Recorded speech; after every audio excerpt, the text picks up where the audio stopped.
There are thousands of stories in the oil patch. Tales of adventure and excitement, of looking for oil, finding it, producing it. Usually, the endings are happy. Sometimes they aren't. Many stories end sadly with, everything was going fine until... My patients did a lot of things safely. It only took one mistake. John knew driving to and from the rig can be dangerous. The hazards include weather, road conditions, and himself.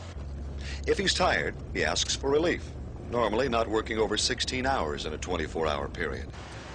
When road or weather conditions make passage too difficult, he cancels the inspection.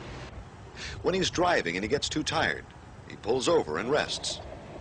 On this trip, John took bottled water and a flashlight to a workover rig in a remote area.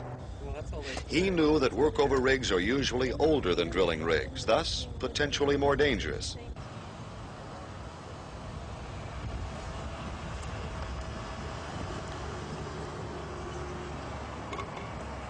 Arriving at the well site, he watched for guy wires and low, hard-to-see objects. On site, he wore a hard hat and prescription lenses purchased by the division. His shoes had heels and steel toes, which are preferable but not required. But John's clothing was loose. His sleeve caught on a handle. He fell, and now he's in my office. Fred knew that the rig area is the most dangerous well site location. The rig floor is especially slippery, often coated with mud and sometimes with oil. He knew that rig cleanliness can reflect the quality of well operations. He tested the handrails before relying on them and used the stairs and handrails on his way up and down from the rig floor. On the rig, he stayed close to the driller's station. He kept a safe distance from the drawworks and power transmissions, the rotary table, the tongs when in use, and the drill pipe, drill collars, and testing tools as they're made up, run into the hole, pulled from the hole, and broken down. He stayed away from detonating devices such as perforating tools. These can go off unexpectedly, especially when they fail to discharge in the well bore and are pulled from the hole. Once detonating devices are pulled from the well, he would leave the rig floor. In any event, he stayed on the rig no longer than was necessary. He watched for falling objects,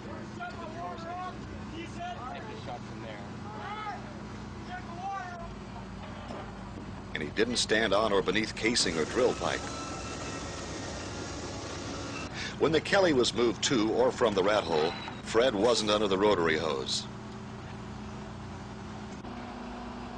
He was careful near drilling mud, which can be caustic and hot. But he walked on a soft bank around the earthen mud pit. Undercut and unable to support him, the bank collapsed. Fred fell into the pit. Mike knew a drill site is crossed with lines, cables, and chains. All can be dangerous.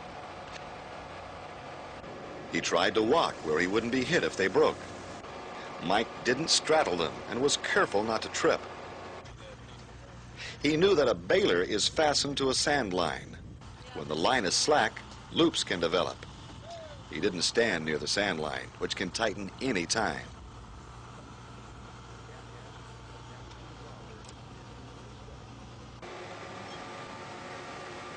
The cat head, attached to the drawworks, is usually spinning. As he walked on the rig floor, Mike was careful of the cat head, of the cat lines, and of items suspended from them. He knew the tongs are fastened to a cable, usually slack. The cable snaps tight as the drill pipe is made up, but he didn't pay attention. The cable struck him, breaking his leg. Jane knew a well site has two main high-pressure systems, one for mud and fluid circulation and one for blowout prevention. Lines into and out of these systems are under high pressures and extremely dangerous when broken. She knew not to stand any closer than necessary. Jane was aware of avenues of escape in case of rupture. She was especially careful during a pressure test as lines are pressured up or bled off. When someone hammered on pressurized pipe, she moved away. She never looked for fluid leaks down the well bore during a BOPE test or at any other time. Mud can blow out of the hole and cause serious injuries. She checked the pressure gauges for pressure losses instead. On a BOPE test, she made sure enough pipe was in the hole to weight the drill string while the well was pressured up. Without sufficient weight, the drill pipe could be blown out of the preventers.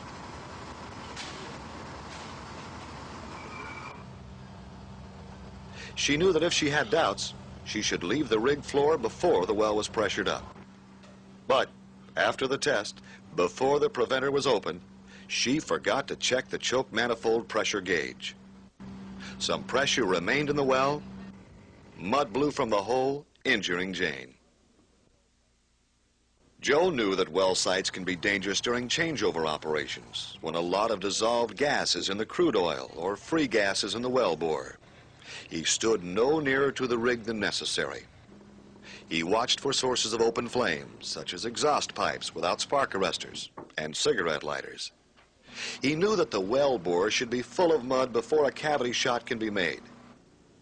A cavity shot may ignite gas that is built up in a well if the gas has not been displaced. He avoided a high-pressure line from the cement truck, but stood too close to the mud lines. One burst, and he was struck by a whipping hose. Sally knew that hydrogen sulfide is a colorless gas, as toxic as hydrogen cyanide.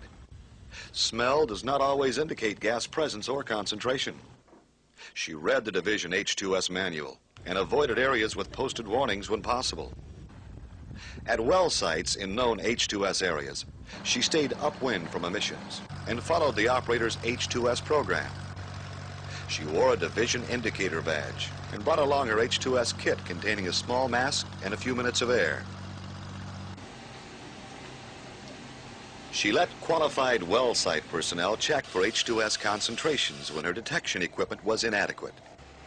She didn't look into tanks or other oil-filled containers, especially those with lids.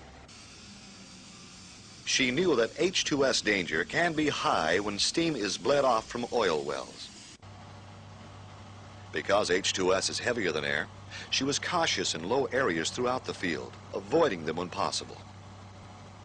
Low areas at well sites are especially dangerous, but Sally forgot. She bent too close to a well cellar and was overcome by H2S fumes. Clearly, your best protection during well site operations is awareness of potential dangers and knowledge of how to avoid them. So, be aware, be safe, and don't make that one mistake.